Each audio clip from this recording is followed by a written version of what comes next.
What if everything we thought we knew about Dwight's exile to Tulsa was a lie? What if behind his sudden move, there was a deeper plan, one that ties back not only to Vince, but also to the hidden cousin from the Bevilaqua family? Season 3 promises to uncover dangerous secrets, and today, we're going to break down how Vince's shadowy connections and the mysterious reason Dwight was pushed to Tulsa may change the entire story.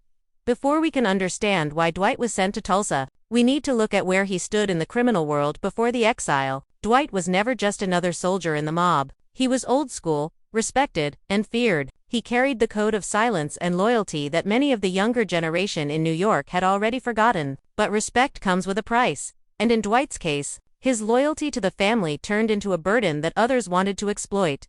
For years, Dwight had been a key player in the New York crime family, someone who could get things done without hesitation. He was tough, smart, and carried the kind of reputation that made bosses nervous. Men like Vince, who were more concerned about power than honor, saw Dwight as a threat. Vince's ambition was simple: rise higher in the ranks, secure more territory, and eventually have the bosses in his pocket. But standing in the way of that ambition was Dwight, a man who could outthink and outfight him any day. The mob is not only about loyalty, it's about politics. Dwight may have been respected, but his influence also made him a target. Behind closed doors, whispers started. Was Dwight too old school to adapt to the new ways of making money? Could he be manipulated into stepping aside? Vince used those whispers like a weapon, pushing the idea that Dwight had already had his time, and that the future belonged to a younger generation, who was ready to play dirtier and faster.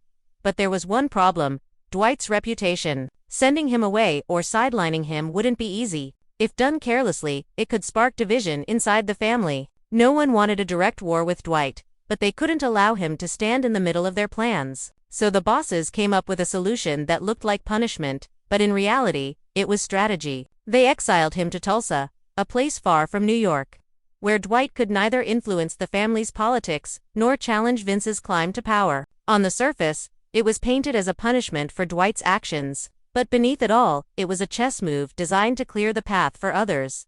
In many ways, Tulsa was supposed to be a cage, a place where Dwight would fade away, his power reduced, his name slowly forgotten in New York circles. But what the bosses didn't expect was Dwight's resilience. Instead of treating Tulsa like a graveyard for his career, Dwight saw it as a blank canvas. He started building a new empire, gathering loyal allies, and proving once again why he was not just another mobster to be cast aside.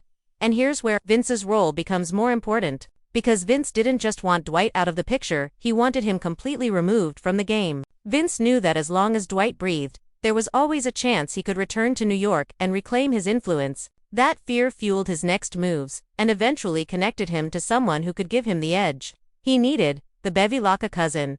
If Dwight was the old lion of the family, then Vince was the hungry wolf waiting for his chance. From the very beginning, Vince showed signs that he wasn't satisfied with being just another player in the mob. He wanted more control, more respect, and most importantly, more power. But unlike Dwight, Vince didn't earn loyalty through honor or old-school values. He used manipulation, backroom deals, and family connections to build his path upward. Vince watched Dwight closely, almost like a predator studying its prey. He noticed how Dwight commanded respect simply by walking into a room, how his reputation alone could silence arguments, and how his old-fashioned code of loyalty still inspired fear. To Vince, this wasn't admiration, it was a challenge. He wanted that same power, but he didn't want to wait decades to earn it. He wanted to cut the line, and to do that, he needed Dwight out of the way.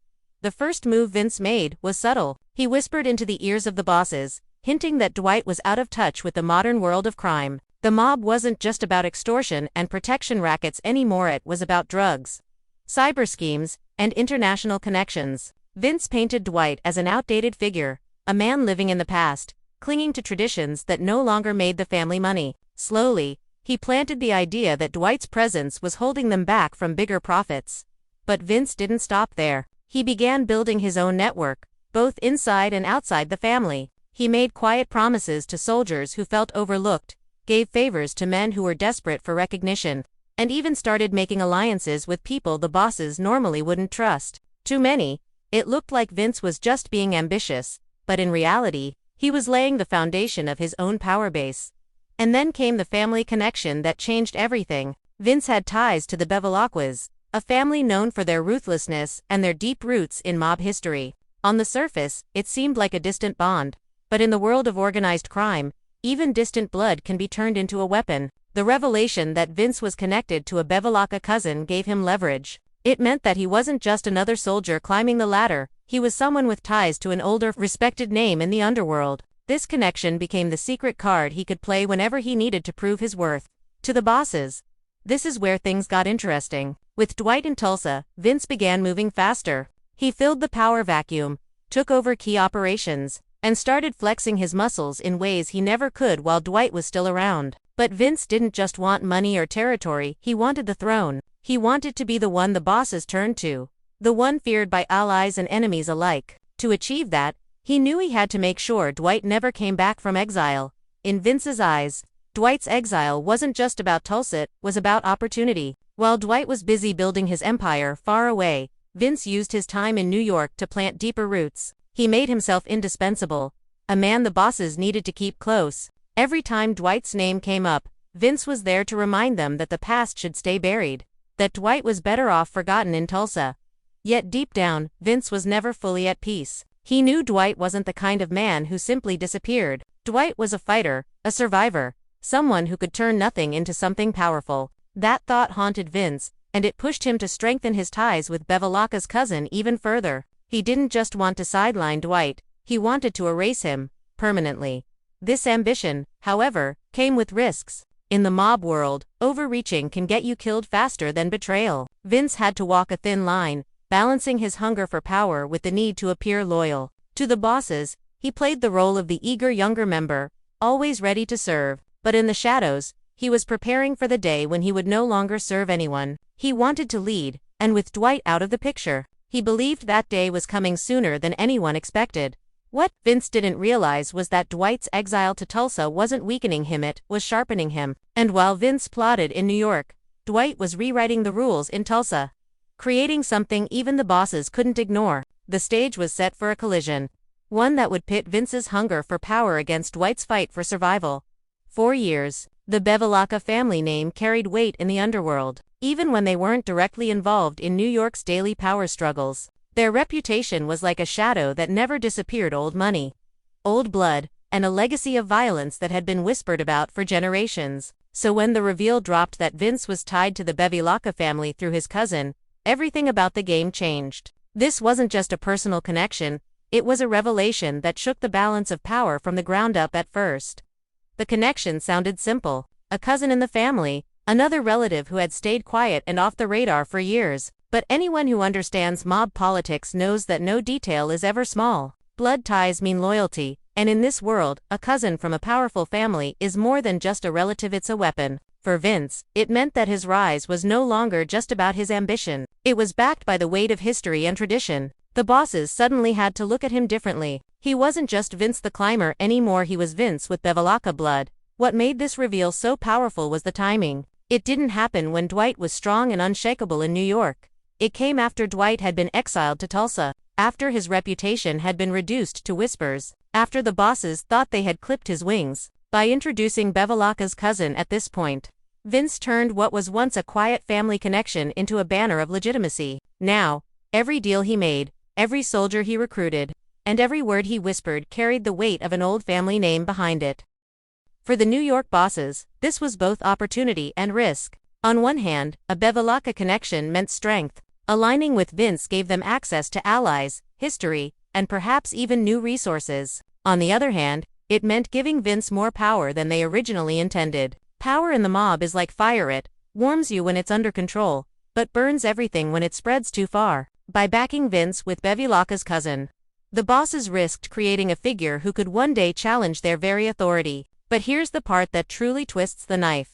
The cousin wasn't just a passive player. He wasn't a silent name in the family tree. He had his own ambitions, his own grudges, and his own reasons for stepping into the spotlight now. With Dwight out of the way, the cousin saw a chance to rewrite the hierarchy in his favor. Through Vince, he could influence the family without being in the direct line of fire. And for Vince, this was perfect because it gave him power while also shielding him. If anyone challenged his rise, Vince could claim it wasn't just him, it was family. It was blood. And in the mob, blood trumps everything. This reveal also explains why Dwight's exile to Tulsa was more than just punishment. It wasn't random. It wasn't just a move to sideline an old soldier. It was a calculated effort to clear the stage for Vince and the Bevilaqua cousin to step forward. By pushing Dwight thousands of miles away, the bosses gave Vince the space to rise without resistance. What they didn't expect, though, was Dwight's ability to build a new kingdom in Tulsa.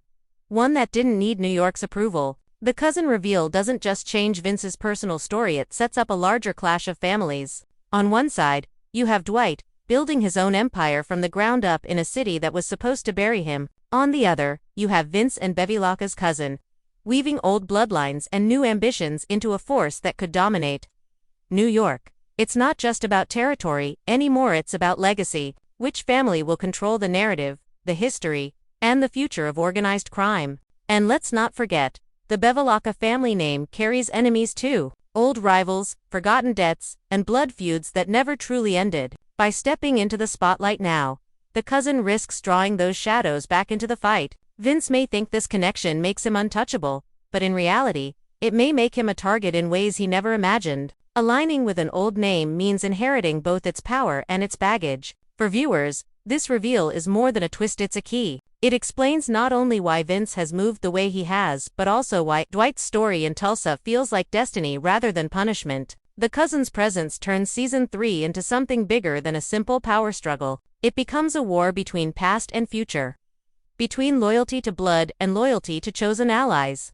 And between a man forced into exile and a man who sees that exile as his golden opportunity. Do you want me to now continue with Section 4, why Dwight was sent to Tulsa? Deeper explanation? 4,000 characters where I tie everything together into the larger theme of betrayal, exile, and destiny. On the surface, Dwight's exile to Tulsa looked like a punishment. A quiet way for the bosses to put him out of sight, far from New York, far from the politics of the family. But as Season 3 builds, it becomes clearer that this was never just about discipline. Tulsa was chosen for a reason, and that reason has less to do with Dwight's mistakes and more to do with the fear and jealousy he inspired among those who claimed to be his brothers. Dwight had one fatal flaw in the eyes of the New York bosses. He was too good at what he did. He wasn't just respected, he was trusted. He wasn't just feared, he was admired. Men who worked under him often spoke with loyalty, and men who worked against him thought twice before crossing him. For a crime family that thrives on control, a man like Dwight was both an asset and a threat. His strength couldn't be denied, but it also couldn't be allowed to grow unchecked.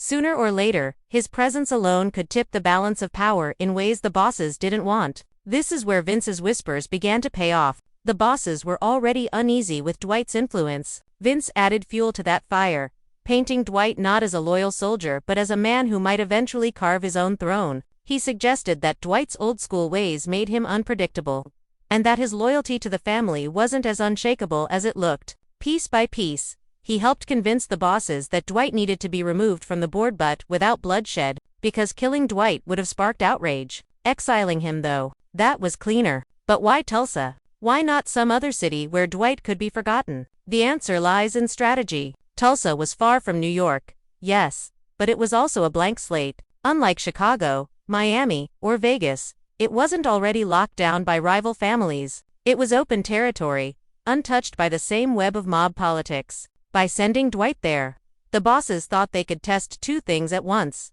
Dwight's ability to stay loyal when cut off from everything he knew, and Tulsa's potential as a new frontier for the family's operations. In their minds, this was a win-win. If Dwight failed in Tulsa, it would prove Vince right that Dwight was outdated and unfit for modern power. If Dwight succeeded, then the bosses could claim his empire as their own, folding it back into New York under their control. Either way, they believed Dwight would never be a true threat again. Either he would fade into irrelevance, or he would unknowingly build something they could take from him later. What they didn't expect was Dwight's refusal to play by their rules. In Tulsa, Dwight didn't act like a man waiting for permission. He didn't treat his exile as a leash. Instead, he built his own kingdom, loyal not to New York, but to him alone. The crew he formed in Tulsa wasn't bound by old traditions or the politics of the bosses. They were bound by survival, loyalty to Dwight, and the opportunities he gave them. This is what made him dangerous, not the exile, but his ability to turn exile into freedom. Looking back,